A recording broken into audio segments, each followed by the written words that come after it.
So I have a red flag here for you that we really have to discuss. Politico says the following: centrists are coming around to Elizabeth Warren as an alternative to Bernie Sanders.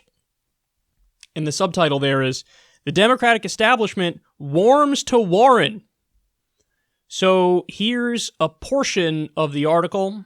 Third Way, which isn't backing a candidate, famously torpedoed Warren in a widely read 2013 op-ed that exposed the party's ideological fissures on entitlements. Quote, "Nothing would be more disastrous for Democrats than to adhere to Warren's brand of economic populism," wrote two of the think tank's leaders in a piece that drew condemnation from progressives. Today, however, Third Way is learning to live with Warren even as it embarks on a mission to ensure the Democratic nominee doesn't stray too far to the left. Jim Kessler, one of the authors of the 2013 piece, warning that Warren would lead the party off the populist cliff, raved about the senator's performance last weekend at the Black Economic Alliance Candidate Forum in South Carolina. Quote, "Elizabeth Warren kills it. Love her entrepreneurship fund," the Third Way co-founder tweeted Saturday. "I don't agree with Medicare for all. I don't agree with free college, but her consumer protection policies are great.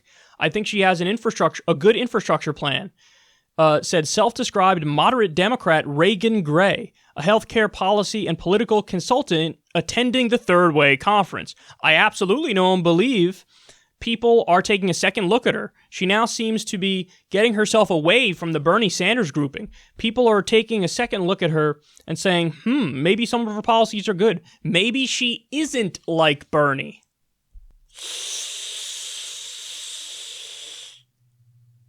That's a yikes for me, dog.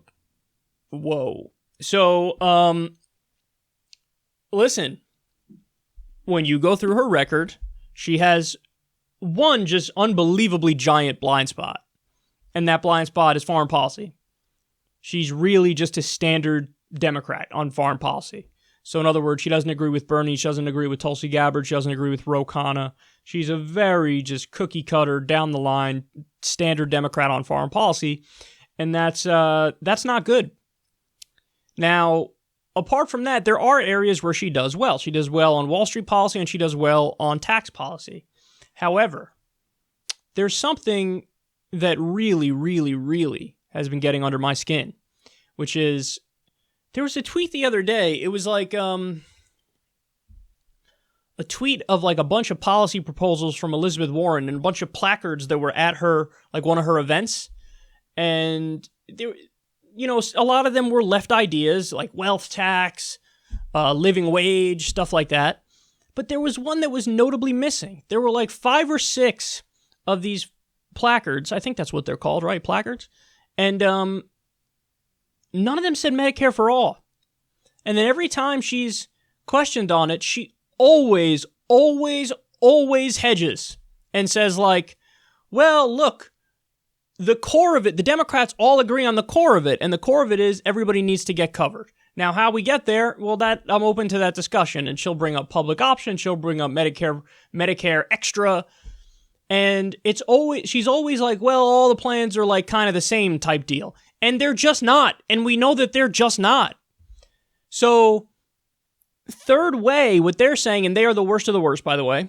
I mean, these are the new Democrats. This is the old Clinton-style Democrats. So, Third Way, I'm in between the Republicans and the Democrats. I triangulate. What they're realizing is, well, she isn't Bernie Sanders.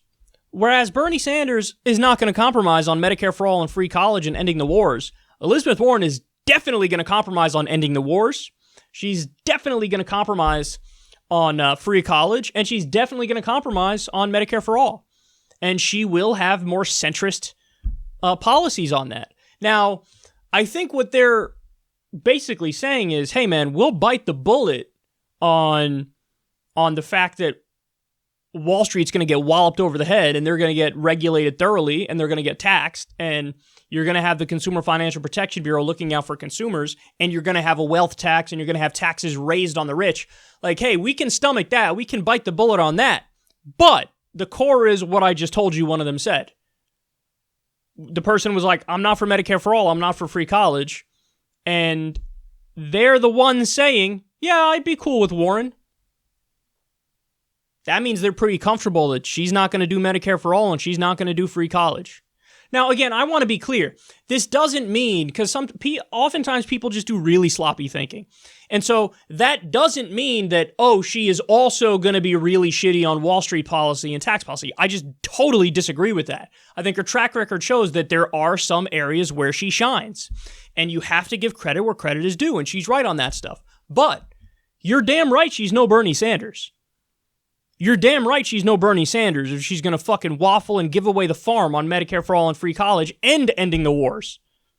So, okay, you'll make the minimum wage a living wage. Great. Okay, you'll regulate Wall Street. Great. Okay, you'll raise taxes on the rich. Great.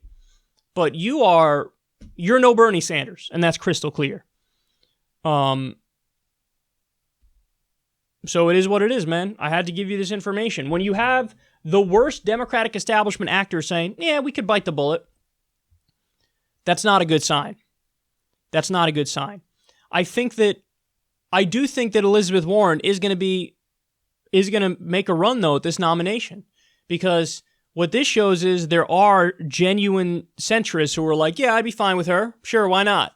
And then there also are people on the left who are as not hyper-educated about this stuff as you are, who will go, well, yeah, Elizabeth Warren, for the longest time, she's been known as this like lefty, firebrand lefty. And, her record is relatively solid in terms of being lefty. So you'll have many people on the left who just won't dig deep enough to realize, hey, she's off on Medicare for all and she's off on free college and she's off on foreign policy. She's got good spots, but she's off on those 3 giant things. And so she'll get some lefty support, especially lefty support of people who care about the left policies, but they're also maybe, they care a lot about identity politics and they want that first female president. So she can get some left support and she could jack from the center. And so it's that amalgamation of like weird cross support there that actually makes her a little bit of a unique threat. I still think Bernie's the favorite, but yeah, she's got a shot at this. There's no doubt she's got a shot at this. And it's a shame that I've seen article after article that really are just giant red flags about Elizabeth Warren. So, take this into account when it comes to, you making your list of who your favorite candidates are and why.